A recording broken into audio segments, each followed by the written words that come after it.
നബിയുനാ റസൂലുള്ളാഹി സല്ലല്ലാഹു അലൈഹി വസല്ലമ തങ്ങൾ പഠിപ്പിക്കുകയാ. ഏത് സഹോദരിമാരെ കുറിച്ചാണ് ഈ പറയുന്നത്? ഏത് ഉമ്മമാരെ കുറിച്ചാണ്, ഏത് പെങ്ങളെ കുറിച്ചാണ് ഹബീബായ നബി തങ്ങളെ പറഞ്ഞതെന്നറിയോ? ദുനിയാവിൽ അള്ളാഹുവിനെ മറന്നുപോയ പെങ്ങന്മാർ, ദുനിയാവിൽ അള്ളാഹു ചെയ്ത അനുഗ്രഹങ്ങളെ മതിമറന്ന് അതിന് നന്ദി ചെയ്യാത്ത പെങ്ങന്മാർ, സിനിമയുടെയും റിയാലിറ്റി ഷോയുടെയും സീരിയലിന്റെയും ഒക്കെ അടിമകളായി കണ്ണിൽ കണ്ടവന്റെ കൂടെ ഇറങ്ങിയോടുന്ന പെങ്ങന്മാരിന്ന് നമ്മുടെ നാടുകളിൽ ധാരാളമായി വർദ്ധിച്ചുകൊണ്ടിരിക്കുകയാണ്. പറയാൻ വിഷമമുണ്ടെങ്കിലും പറയാതിരിക്കാൻ നിർവാഹമില്ലല്ലോ സഹോദരാ. കുറച്ചു കാലങ്ങൾക്ക് മുമ്പ് വിവാഹത്തിന് 2 മാസവും 3 മാസവും മുമ്പൊക്കെയാണ് ഒളിച്ചോടിയിരുന്നതെങ്കിൽ സുബ്ഹാനല്ലാഹ് യാ അല്ലാഹ്, ഇന്ന് കല്യാണത്തിന്റെ അന്നേ ദിവസം തന്നെ പ്രിയപ്പെട്ട പൊന്നുപാപ്പ തന്റെ പ്രിയപ്പെട്ട പൊന്നുമകളെ പുതുമണവാളന്റെ കൈക്ക് പിടിച്ചിട്ട്, മോനെ നിനക്ക് ഞാൻ എന്റെ മകളെ ഏൽപ്പിച്ചു തരികയാ, സൗവജതുക വഅൻകഹതുക, ഞാൻ എന്റെ പൊന്നുമകളെ നിനക്ക് കെട്ടിച്ചു തരികയാണ് എന്ന് പറഞ്ഞ് ഒന്ന് സന്തോഷത്തോടെ ശ്വാസം അടിച്ചു വിടുന്നതിന് മുമ്പേ ആ വാപ്പ കഷ്ടപ്പെട്ട് അധ്വാനിച്ച് ചോര നീരാക്കി അധ്വാനിച്ച് കഴുത്തിലെളിഞ്ഞ സ്വർണ്ണാഭരണങ്ങളുമായി കണ്ണിൽ കണ്ടവന്റെ കൂടെ ഇറങ്ങിയോടാൻ മാത്രം ഈ സമുദായത്തിന്റെ പെൺകുട്ടികൾ അതപ്പതിച്ചു പോയെങ്കിൽ യാ അല്ലാഹ്, അവരെ കുറിച്ചാണ് ഹബീബായ നബി തങ്ങൾ പറഞ്ഞത്, ഫഇദാ അമ്മതു മൻ ദഖലഹൻ നിസാ, ആ നരകത്തിലൂടെ കടന്നുപോയ, നരകീയ നരകത്തിന്റെ കവാടത്തിലൂടെ കടന്നുപോയവരിൽ ഭൂരിഭാഗവും പെണ്ണുങ്ങളാണ് എന്ന് നബിയുനാ റസൂലുള്ളാഹി.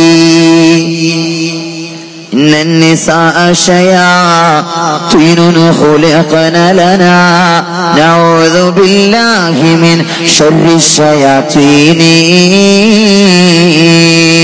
എന്നലിയാര് തങ്ങൾ പാടിയിട്ടുണ്ട്. ആരെക്കുറിച്ചെന്നറിയോ? ഹയാ ഇല്ലാത്ത പെണ്ണന്മാരെ കുറിച്ച്, ലജ്ജയില്ലാത്ത മുസ്ലിമാത്തുകളായ പെണ്ണുങ്ങളെ കുറിച്ച്. ലജ്ജയാണ് ഒരു പെണ്ണിന്റെ ഏറ്റവും വലിയ സൗന്ദര്യം എന്ന് പറയുന്നത്, ലജ്ജയാണ്. അൽ ഹയാ ശുഅബത്തുൻ മിനൽ ഈമാൻ. ഹയാ ആണ്, ലജ്ജ എന്ന് പറയുന്നത് ഈമാനിന്റെ ഒരു ഭാഗമാണ്. ഹയാ ഈമാനിന്റെ ഒരു ഭാഗമാണ്. ഒരു പെണ്ണിന് ലജ്ജയില്ലെങ്കിൽ പിന്നെ അവൾക്ക് എന്ത് സൗന്ദര്യമാണുള്ളത്? എന്ത് സൗന്ദര്യമാണ് ലജ്ജയില്ലെങ്കിൽ ഒരു പെണ്ണിനുള്ളത്?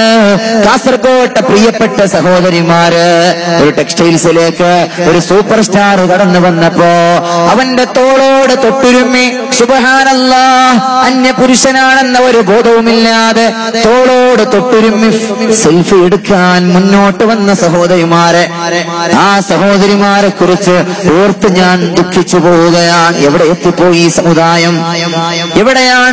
എവിടേക്കാണ് നമ്മുടെ പെങ്ങന്മാര് പോയിക്കൊണ്ടിരിക്കുന്നത്? എന്തേ നമ്മുടെ ഉമ്മമാർക്കൊക്കെ ഇങ്ങനെ ഹയാ നഷ്ടപ്പെട്ടു പോയത്? എന്റെ വഅദ് കേൾക്കുന്ന സ്വാലിഹാത്തുകളായ നല്ല ഉമ്മമാരുണ്ടാകും. ആ ഉമ്മമാരെന്നോട് ക്ഷമിക്കണേ എന്ന് അഭ്യർത്ഥിക്കുകയാണ് ഞാൻ നിങ്ങളെ കുറിച്ചല്ല പറയുന്നത്. ഇങ്ങനെ ഒരു ഹയാവുമില്ലാതെ, ഒരു നാണവും മാനവുമില്ലാതെ, ഒരു ഉളുപ്പുമില്ലാതെ കണ്ണിൽ കണ്ടവന്റെ കൂടെയൊക്കെ ഇറങ്ങി ഓടുന്ന ഉമ്മമാർ, അവരെ കുറിച്ചാണ് അലിയാർ തങ്ങൾ പാടിയത്.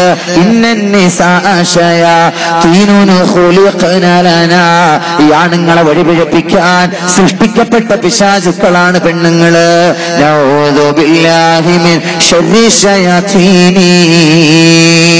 ഈ പിശാചുക്കളുടെ ശർറിനെ തൊട്ട് ഞാൻ അല്ലാഹുവിനോട് കാവലിന് തേടുകയാണെന്ന് മഹാനായ ഇസ്ലാമിക് റിപ്പബ്ലിക്കിന്റെ 4ാമത്തെ സാരഥി, പാണ്ഡിത്യത്തിന്റെ കുലപതിയായിരുന്ന മഹാനായ ഹസ്രത്ത് അലി ഇബ്നു ഹൈദർ അൽ ഖറാം റളിയല്ലാഹു അൻഹു, മഹാനായ അലി റളിയല്ലാഹു അൻഹു പാടിയിട്ടുണ്ട്.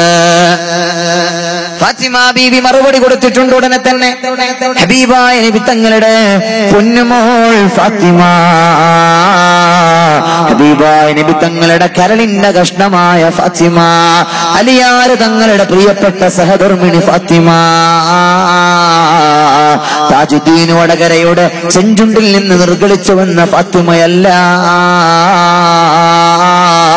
മാപ്പിളപ്പാട്ടെന്ന പേരില് വിപണികളിൽ അടിച്ചിറക്കപ്പെടുന്ന തോന്നിവാസത്തിന്റെ പാട്ടുകളിൽ കേൾക്കുന്ന ഫാത്തിമയല്ല. ഇതേത് ഫാത്തിമയെന്നറിയോ? ഇതേത് ഫാത്തിമയെന്നറിയോ? ഇത് അല്ലാഹുവിന്റെ റസൂലിന്റെ പ്രിയങ്കരിയായ പൊന്നുമോൾ ഫാത്തിമ, ആറ്റൽ റസൂലിന്റെ പൊന്നുമോൾ ഫാത്തിമ. ആ ഫാത്തിമ ബീവി അലിയാർ തങ്ങളോട് പറയാണ്, എന്റെ പൊന്ന അലിയാർ തങ്ങളെ, എന്റെ ഭർത്താവേ, ഇന്നന്നിസാറയ ഹീനുന ഖുലിഖന ലകോ ഫകുല്ലുകും തസ്തഹി ശമ്മറയഹീനി. ഈ പെണ്ണുങ്ങളെന്ന് പറയുന്നത് നിങ്ങൾ പറഞ്ഞല്ലോ അലിയാർ തങ്ങളെ, ആണുങ്ങളെ പിഴപ്പിക്കാനുള്ള പിശാചുക്കളാണെന്ന്. അല്ല അല്ല, ഈ പെണ്ണുങ്ങളെന്ന് പറയുന്നത്, ഈ സ്ത്രീവർഗം എന്ന് പറയുന്നത് റൈഹാൻ പുഷ്പങ്ങളാ, റൈഹാൻ പുഷ്പങ്ങളാണ്. ഏത് പുരുഷനാണ് ആഗ്രഹിക്കാത്തത് റൈഹാൻ പുഷ്പങ്ങൾ ഒന്ന് വാസനിക്കാൻ? രണ്ടാള് പറഞ്ഞതും ശരി തന്നെയാണ്, രണ്ടുപേര് പറഞ്ഞതും ശരി തന്നെയാണ്. അലിയാർ തങ്ങൾ പറഞ്ഞത് ചീത്ത പെണ്ണുങ്ങളെ കുറിച്ചാണ്. അലിയാർ തങ്ങൾ പറഞ്ഞത് ഒരു ഹയാവുമില്ലാതെ, ഒരു നാണവും മാനവുമില്ലാതെ, മതം നോക്കാതെ, ജാതി നോക്കാതെ കണ്ടവന്റെ കൂടെ ഇറങ്ങിപ്പോകുന്ന പെൺകുട്ടികളെ കുറിച്ചാണ്. ശരീരത്തിന്റെ മാംസളമായ ഭാഗങ്ങൾ പ്രദർശിപ്പിച്ചുകൊണ്ട് കാസർഗോഡിന്റെയും കാഞ്ഞങ്ങാടിന്റെയും തെരുവോരങ്ങളിൽ അന്യപുരുഷന്മാരുടെ വികാര വിചാരങ്ങളെ ഇക്കിളിപ്പെടുത്തുന്ന രൂപത്തിൽ നടന്നു പോകുന്ന പെണ്ണുങ്ങളുണ്ടല്ലോ പ്രിയപ്പെട്ടവരെ, അവരുടെ തലമുടികൾ ഒട്ടകത്തിന്റെ പൂഞ്ഞ പോലെ കുടുമകളാക്കി വെച്ചിരിക്കുന്ന ഉമ്മമാർ, ഒട്ടകത്തിന്റെ പൂഞ്ഞ പോലെ. അങ്ങനെയുണ്ട് ചില സഹോദരിമാരുടെ. ഈ കൂട്ടത്തിൽ അങ്ങോട്ടും ഇങ്ങോട്ടും നോക്കിയാൽ മതി ഉമ്മമാരപ്പൊ കാണും. ഒന്നങ്ങോട്ടും ഇങ്ങോട്ടും നോക്കിയാൽ മതി, തലയുടെ പിറകു വശം മുടിയെ ഒന്നാകെ അങ്ങോട്ട് ചുറ്റിക്കെട്ടി എന്നിട്ടൊരു ഷാളങ്ങോട്ടിട്ടാൽ ഒട്ടകത്തിന്റെ പൂഞ്ഞ പോലെയാണ് ഉണ്ടാവുക. നബിയുനാ റസൂലുള്ളാഹി. ഇങ്ങനത്തെ പെണ്ണുങ്ങളൊന്നും ഇല്ലാത്ത കാലത്താണ് ലോകത്തിന്റെ നായകൻ ഇത് പറയുന്നത്. അള്ളാന്റെ റസൂലാണ് പറയുന്നത്. 114 മുമ്പ് ഇന്നത്തെ സഹോദരിമാര് കുടുംബ വെക്കുന്നത് പോലെ ഒരു സഹോദരിയും കുടുംബ വെക്കാത്ത, ഈ കുടുംബ വെക്കാന്നാണ് മനസ്സിലായ, കുടുംബമല്ല കുടുംബാന്ന് അതിന് പറയാ. മുടിക്കുറ്റി ഇങ്ങനെ ചുരുട്ടി വെച്ച് ഇങ്ങനെ ഒരു എന്താ പറയാ, ഒരു ഉയരത്തിൽ ഇങ്ങനെ കെട്ടിവെക്കുക. ഇങ്ങനെയുള്ള ഒരു സഹോദരിയും ഇല്ലാത്ത കാലത്താണ് 100 മുമ്പ് അല്ലാഹുവിന്റെ റസൂല് പറയുന്നത്, അവസാന കാലത്ത് ഇങ്ങനത്തെ കുറെ പെണ്ണുങ്ങൾ വരും, അവർക്ക് സ്വർഗത്തിന്റെ വാസന പോലും കിട്ടൂല. ഹബീബുന മുഹമ്മദ് മുസ്തഫ സല്ലല്ലാഹു അലൈഹി വസല്ലം, അള്ളാഹിന്റെ റസൂലിന്റെ വാക്കാണ്, സ്വർഗത്തിന്റെ വാസന പോലും കിട്ടൂല. എന്റെ വയല് കേൾക്കുന്ന ഉമ്മമാർ, സ്നേഹം കൊണ്ടാണ് ഞാൻ പറയുന്നത്. നാളെ നരകം കടക്കരുത് എന്നുള്ള ആഗ്രഹം കൊണ്ടാണ്, സ്നേഹത്തോടെ ഞാൻ ഓർമ്മപ്പെടുത്തുകയാണ്.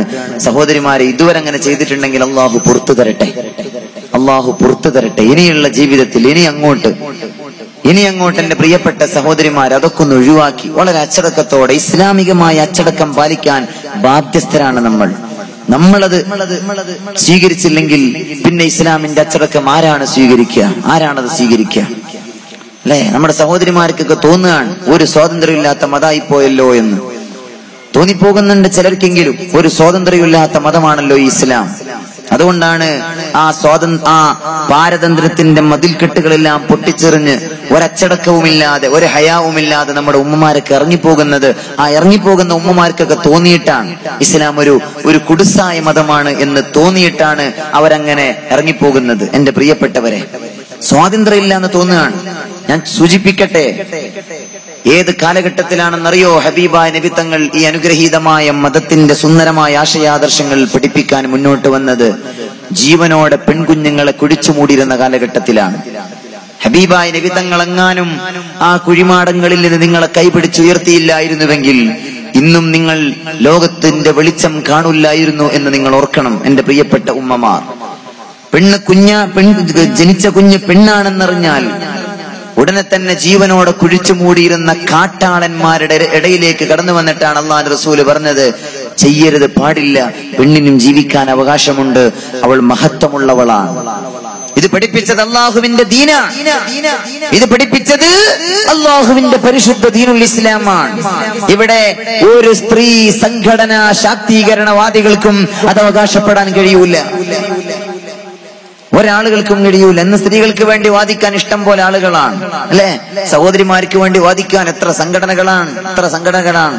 സ്ത്രീ ശാക്തീകരണത്തിന് വേണ്ടി ശബ്ദിക്കുന്ന സംഘടനകളൊക്കെ നമ്മുടെ നാടുകളിൽ ഇഷ്ടം പോലെയുണ്ട്. എന്റെ പ്രിയപ്പെട്ട സഹോദരങ്ങളെ, ലോകത്താദ്യമായി സ്ത്രീ സമൂഹത്തിന് വേണ്ടി ശബ്ദിച്ചത് ഇസ്ലാമാണ് എന്ന് ആരും മറക്കരുത് എന്റെ പ്രിയപ്പെട്ട സഹോദരിമാർ. ഞാൻ ആ വിഷയമായി കൂടുതൽ സംസാരിക്കുന്നില്ല, മറ്റു ചില വിഷയങ്ങളൊക്കെ പറഞ്ഞ് അവസാനിപ്പിക്കേണ്ടതുള്ളത് കൊണ്ട്, അല്ലെങ്കിൽ കുറെ ആ ഭാഗത്ത് പറയാനുണ്ടായിരുന്നു, ഞാൻ ദീർഘിപ്പിക്കുന്നില്ല. അതുകൊണ്ട് ഈ ഒരു വിഷയം എന്റെ പ്രിയപ്പെട്ട സഹോദരിമാരൊന്ന് ശ്രദ്ധിക്കുക. തലയുടെ പിറകുവശത്തുള്ള മുടി അങ്ങനെ കെട്ടിവെച്ച് ഷാളങ്ങോട്ടിട്ടാൽ ശരിക്കും ഒരുപാട് സഹോദരിമാരെ കാണാം ഒട്ടകത്തിന്റെ പൂഞ്ഞ പോലെ തന്നെ. അല്ലാഹുവിന്റെ റസൂല് പറഞ്ഞിട്ടുണ്ട്, ലാ യദ്ഖുൽനൽ ജന്ന, അവർ സ്വർഗ്ഗത്തിൽ കടക്കുകയില്ലെന്ന് മാത്രമല്ല, വലാ യജിദുന റിഹഹാ, ആ സ്വർഗ്ഗത്തിന്റെ വാസന പോലും അവർക്ക് ലഭ്യമല്ല. ത്വഹാ റസൂലുള്ളാഹി.